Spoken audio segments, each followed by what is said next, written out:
to present Patrick Rinpoche's Gunsan Lame Shalom, the words of my words of perfect teacher. Mainly, this is as many of you would know, it is a very extensive Ngondo teachings. Just for your information, I'm going to complete the whole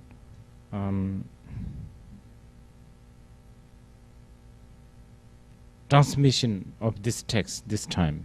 So it will complete this time. I'm going to extract, because the text is so vast and deep, so I will only manage to extract what we can and what the time allows. There's two reasons to do this. The main cause for myself deciding to do this time is there's a tradition called Lung transmission. This particular tradition of transmission is unfortunately dying. Modern people like ourselves, we have such a shortage of time and patience. As a gesture to preserve this tradition of Lung or the transmission, so I'm thinking to actually give you the complete Lung or the transmission of the Gunsan Lame Shalom this time. Lung or the transmission is quite important because, as we all know, Buddhism is the follower of cause, the view of cause, condition and effect. So-called path is basically creating the right cause and condition for the result of enlightenment. Cause and condition is also what we, the way the cause and condition function. The way they function is, they function because they have link.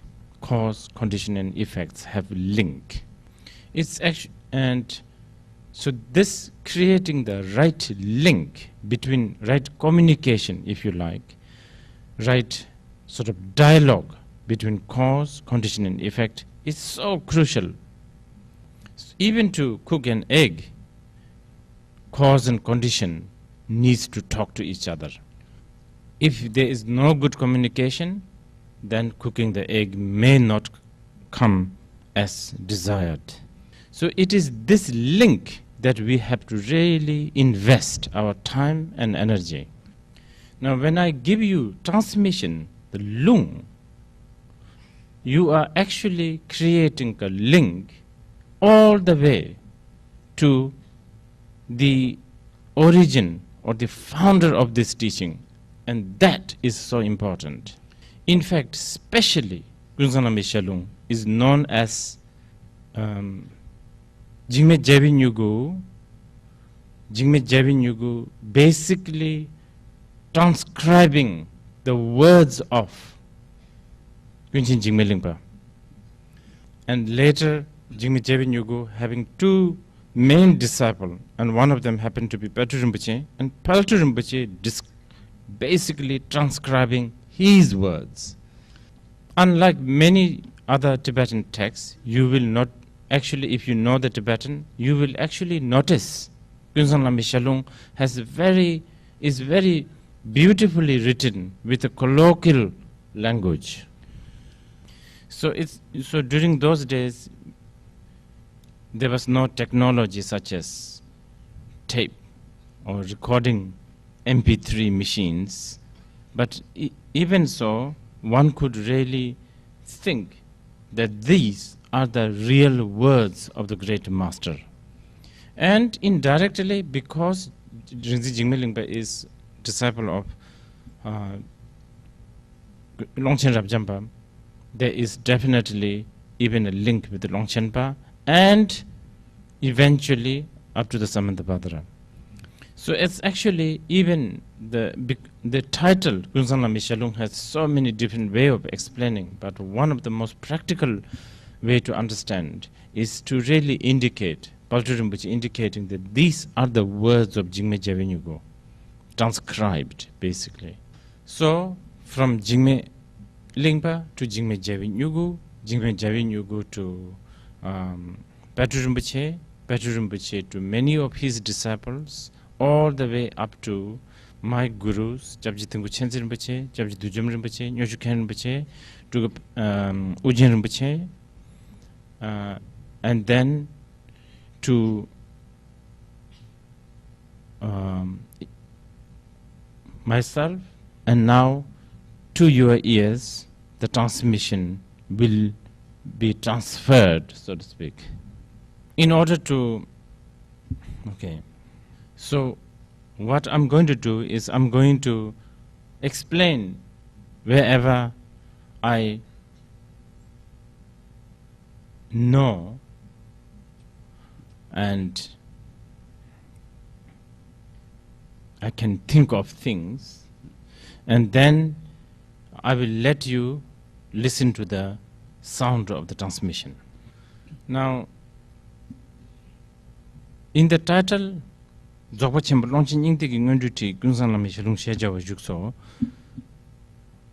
you hear the word Dzogpa Chenpo.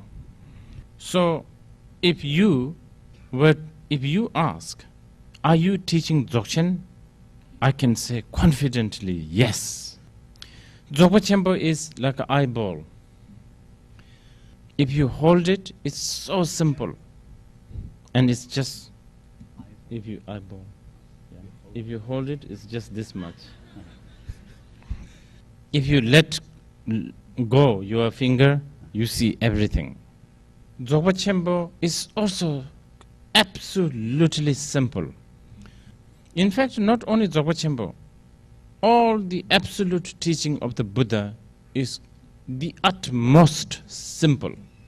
It's so simple that the moment we try to describe, it will ruin the simplicity. Bit like in the tradition of name that can be given is not a name. It is beyond contemplation, expression, words, language, symbol. In the past, I think even in China, definitely in India, the teachings on the ultimate truth being simple, utmost simple, I think was not only Buddhism. But maybe this is my being Buddhist prejudice.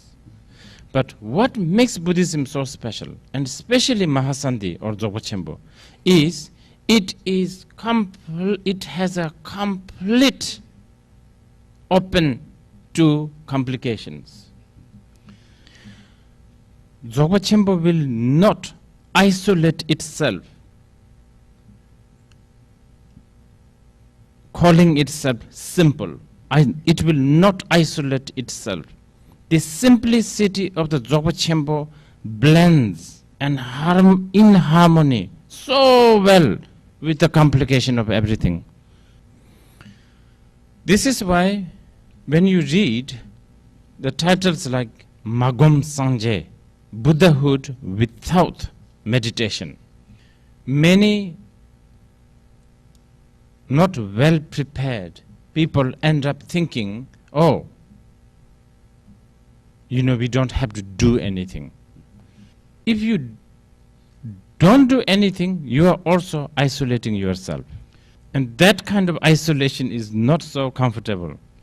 It's really, really like basically like going inside a prison. You isolate yourself, you lock yourself into the concept of not doing anything.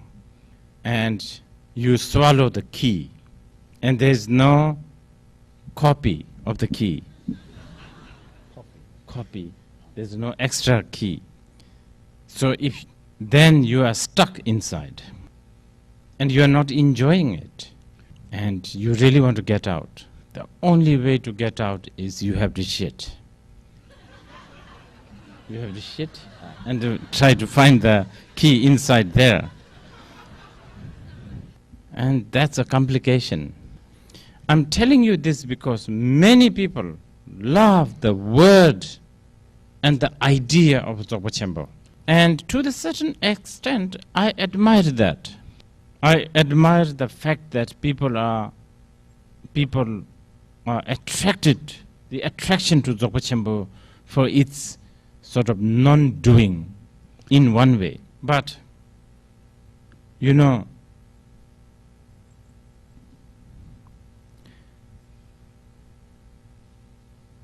attraction to the sort of occasional attraction to non-doing is one thing. But to apply that view of non-doing practically is another. So, because we are just so, we have such a strong habit of wanting to do things. So first, what we need is really try to not want to do. First, we need to, want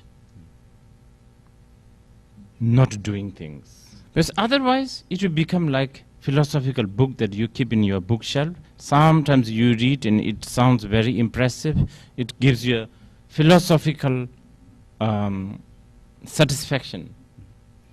It gives you answer. Philosophical answer gives you satisfaction. When you are satisfied, does not mean that you have changed. You are only satisfied. You are still the same. So that path is useless. So initially, really developing this wanting to not do anything. For that, you need to develop a renunciation towards the habit of wanting to do things. For that, you need to see the downfall of entanglement in doing things. So, in nutshell, words of my perfect teacher, what it teaches us, it is a systematic, practical, step-by-step guide to develop a revulsion towards wanting to do things and attraction, a genuine attraction to and application of not doing anything.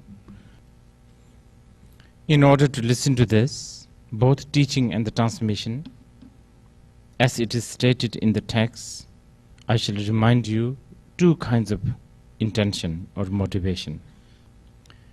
Your motivation should be vast, and I'm talking about real vast, unbelievable vast, like almost like the plan to build stairs to the sky. Ordinary people cannot conceive this kind of motivation. Ordinary people can conceive only things like maybe, like conquer the world, have 1 million friends in the Facebook chat, stuff like that. Very, very limited. Or become like 7 times richer than Bill Gates. Very, very, very small plan. Unachievable, even though it's a very small plan, they are not that easy to achieve. Some of us, we just have a plan to have just a good family, a little bit of money, balance in the bank. That's probably also difficult to achieve. So our motivation has to be incredibly big, which is the bodhicitta, to enlighten every single sentient being that is known. I mean, just to make one member of our family, how much, and help one member of our family takes time and energy and it's exhausting. And for past 50 years, we try to make one of our family member happy, and it's still really not working, isn't it? Here, we're not only just to make them happy, much more than that, to enlighten them, every one of them. That's so important. So like, for instance, like listening to the teaching, lighting a lamp, making an offering of a flower, whatever we do it to enlighten all sentient beings. If you were to ask me, so what's the benefit of thinking incredible things? Is it just a mind training? Of course it's a mind training, but much more than that. Already you are, by having this kind of incredible motivation, already you are getting accustomed to infinite emptiness already. Because after all, what is the meaning of the word all sentient beings? You know, when we say all, what do we mean by that? For some, 3 is all, or 1 is all maybe. For others, hundreds and hundreds is still not enough. So, as a follower of the Mahayana path, that is important. And as part of that, Bhattacharya Rinpoche really emphasized on the path of the 3 wholesomeness. Doing whatever you do, especially the virtuous act, with the bodhicitta as a motivation, wishing to enlighten all sentient beings, basically. And while you perform the act of the virtue, such as listening to the teaching, time to time remind ourselves the illusory aspect of the very act. Whatever you do, you are doing, whatever you do, your activity, everything is like a dream, like a mirage.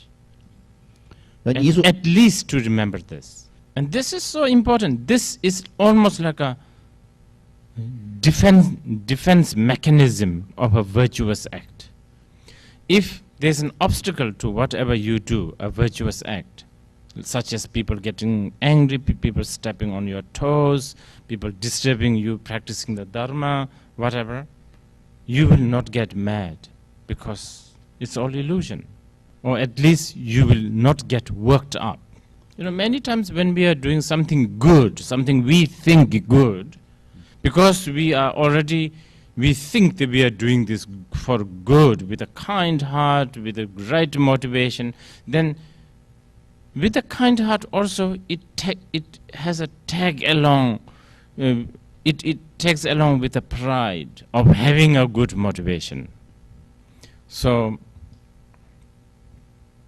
if you keep remembering that what you do, even with your best of the intention, is as in reality an illusion, chances of conditions interfering you and your activity will become much lesser. Then in order to multiply the virtuous act, dedicating the merit. Anyway, that is the first motivation. The second motivation is the motivation of the Tantriyana. So, asking a question like, such a great undertaking, like enlightening all sentient beings, these are a very, very big job. How can we ever manage to do this? Life is so short. We still have a lot of things to do. We have to pay the bills. We need to live on this consumer society, which is just very viciously designed to consume and consume. How can we ever even begin to even think to forget all sentient beings, myself, even to achieve enlightenment? This is where the tantric motivation comes in. We can actually call it two vastness: the Mahayana's vastness of motivation and the Tantrayana's vastness of method. And that is, again, an attitude. It's a practice of attitude. Attitude toward oneself. That we are, whether we know or not, whether we have discovered or not, we are all, we have, or we are Buddha, or that we have Buddha nature. That's very important to have that kind of attitude, because immediately it opens the possibility that one could achieve enlightenment, no matter how we are seemingly stubbornly ignorant and emotional. Defined. Yeah, defined. And the one that is giving the teaching, the master, is also none other than the Samantabhadra himself.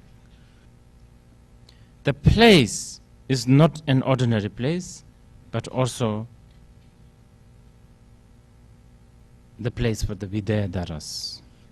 Okay? So with this attitude, whether you believe or not, according to the Tantrayana, if one really generating this thought that the master who is giving the teaching is the Samantabhadra, we all are Vidyadharas. This place is a mandala. Just with this kind of attitude, just hearing one word of the Dharma will dispel millions and millions of lifetimes defilement. Okay, so with this attitude, and also thinking that you are now creating a karmic link all the way to the Samantabhadra through all these great Vidyadharas, please sit straight, and this time just listen to the sound. And if you think about your, whatever you are, like the home, the conversation you had yesterday, who you are going to meet tonight, if your mind begins to wander around again, just watch those thoughts. Do not abandon, do not adopt if there's any good thoughts. Just listen to the sound of the transmission and then sit still until I stop. When we study, if you are serious in seeking enlightenment, and I emphasize this because many times we are not really serious about achieving enlightenment. Somewhere deep inside, if you look into it carefully, we may be looking for some kind of a satisfaction, some kind of a relief. And even this satisfaction and relief, we are only longing for something quite temporal, because really, one way or another, we end up cherishing samsaric life and this life. And not to cherish this life or the samsaric life is difficult, because they are so alluring and we are so habituated to think that they are important. We really don't know how we ended up learning and habituating ourselves, thinking that praise is important. Praise of somebody is really, you can't eat it, you can't deposit, you can't sort of exchange it in a money changer. And not only, so, and things like that. We have learned to love these useless things, and it's going to be difficult to get rid of it. It's just, what do they say? It's difficult to teach new trick to the old dog. So really, time to time, really important to contemplate. Do we really want? Am I really looking for enlightenment? And if we do really want enlightenment, then we have to really begin to learn not to get allured or not to want anything that disturbs the path to the enlightenment. For instance, even listening to the teaching. Here in the text talks a lot about, different kind of, like problem, different kinds of faults, downfall of like vessels, for instance. Like not listening, not registering. And the worst is a vessel, the tainted, stained vessel. So even listening to the teaching, you should never listen to the teaching because this will make you more scholarly or you'll be more informed. First of all, collecting the knowledge is not the idea. And even if it is that you are looking for a knowledge, the knowledge you are looking for is so that it will be applied for the benefit of all sentient beings or enlightenment. So to be well versed in the text, shlokas, all these different categories of dharma, for the seeker of enlightenment, it's not that important. If you are seeking for some kind of a knowledge to become a scholar, then that's already a defilement, that kind of attitude. And listening to the teaching, you are pouring this nectar into a stained vessel. If you are listening to the teaching with this motivation of wanting to be a scholar, then all kinds of defilements are easy to creep in, especially the worst two kinds of defilement, pride and jealousy.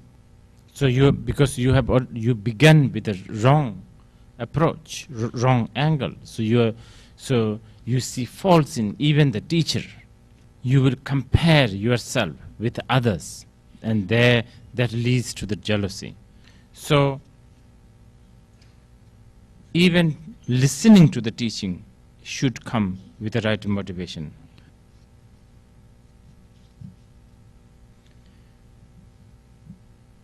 It's the more appropriate motivation that you should apply is as stated in the sutra by the Buddha himself. One must consider oneself as ailed, sick, like a patient. When we go to a doctor, we don't go with the pride that I am very well. The whole point of going to a physician is lost. So considering, contemplating, and really referring oneself genuinely that I am sick, basically, I am not well. I am weak. I can't stand on my feet. I have no control. And then referring the Dharma as the medicine and the teacher as the physician. Such kind of attitude is preferred when you listen to the teaching. So again, with this kind of motivation, sit still and listen to this transmission. And then, if we are really longing or looking, or seeking for enlightenment, as I said, in other words, we have to really train ourselves to turn our mind into the Dharma. For that,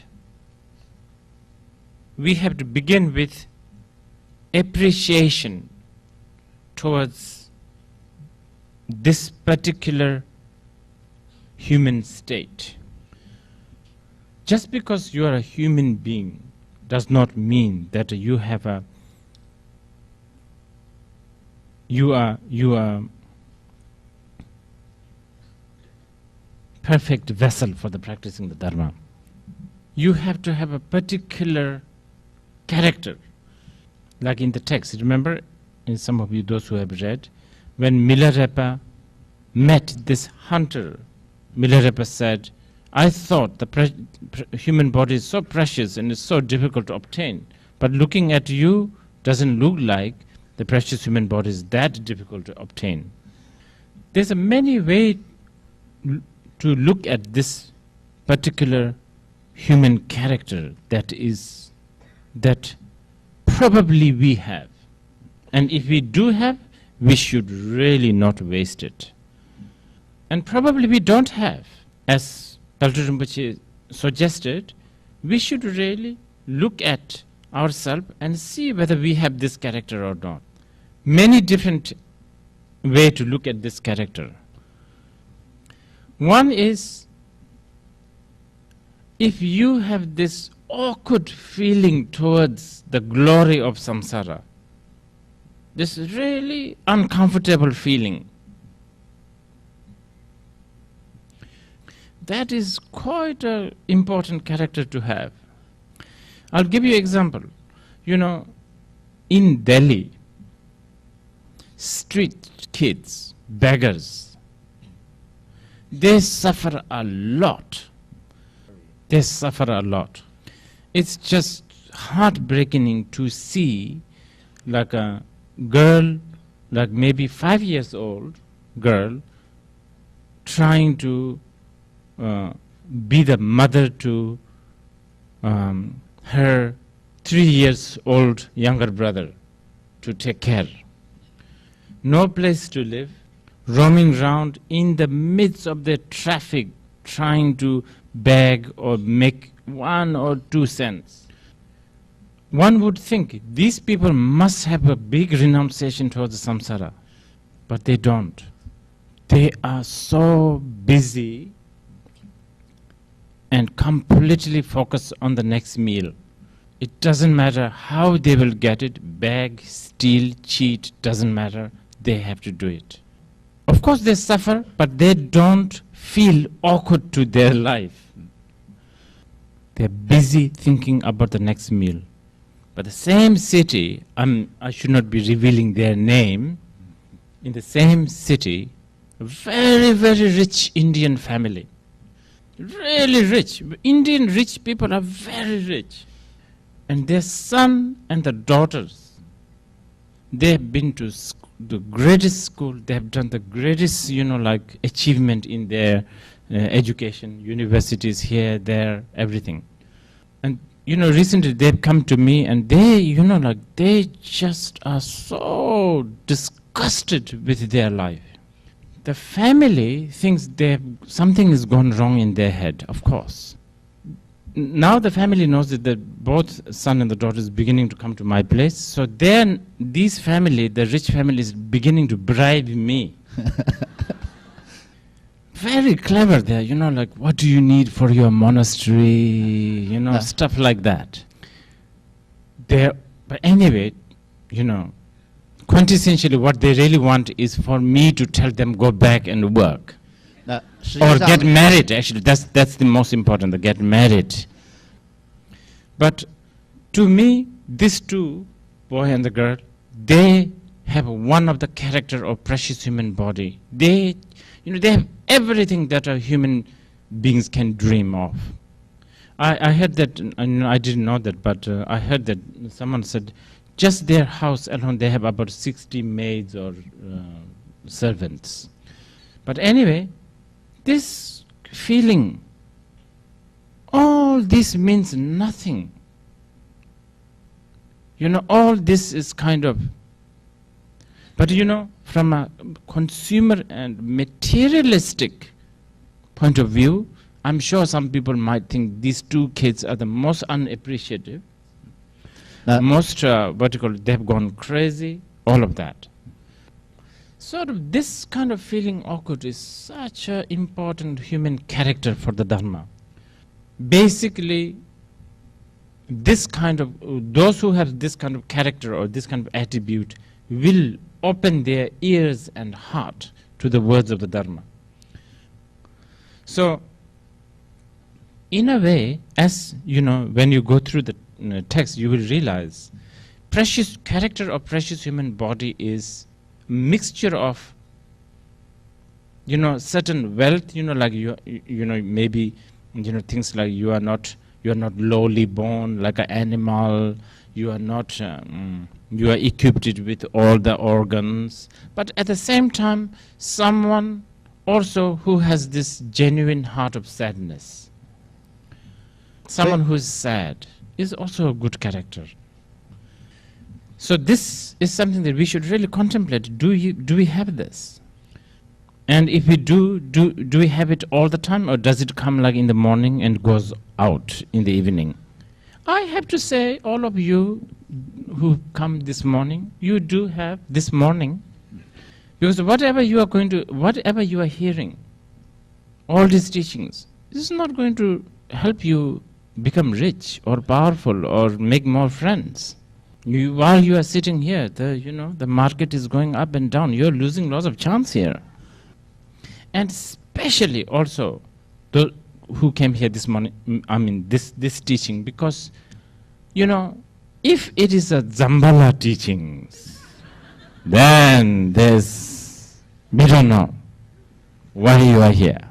If it is a Gurukula teachings, we also don't know. This is a Ngondro teaching. This is like, you know, like sad news after sad news. So this feeling awkward, this feeling kind of the samsaric glory is not enough. This quest for something more meaningful, so important, so precious, you have to keep it. You have to nurture it. It's kind of a depression, but a really important and precious depression. 这种呢是你需要去培养的沮丧。